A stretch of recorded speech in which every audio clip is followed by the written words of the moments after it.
আইসোস না, চালাইছোস, মজা না? হ, সেই মজা। ল তোর চাবি ল।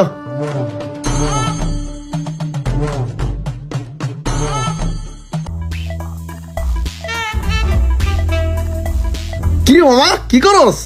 শীতে কাবু হয়ে গেছি গারে, এর লেগে রোদ পয়তাছি। এমনি রোজ পহাইলে শরীর গরম হইব মামা। বডির নিচে যদি এমন একটা গাড়ি থাকে না, অট্ট শরীর গরম হয়ে যাবে, অট্ট। ঠিক আছে মামা, তুই এক কাজ কর, তোর শীতে ধরছে না, তুই গাড়িটা ল, যা একটা টান দেয়, দেখবি তোর শরীর এমনি গরম হয়ে যাবে, চস। ল মামা ল। তুই একটু দাঁড়ারে মোশারফ, আমি একটু গাড়া গরম করে আহি। ওই বেটা ওই, কি রে মামা, কি করস তুই? আরে বেটা গাড়িটা গরম করতেছি বেটা, গাড়িটা গরম হলে তো আমি গরম হবো, বুঝছ নাই? আরে চালানি গরম হবি, চালা। ভাই, নোমান ভাই আইলে আমার একটু চালাতে দিতে হইব, আমার শরীরটা না অনেক ঠান্ডা লেগে দিয়েছে।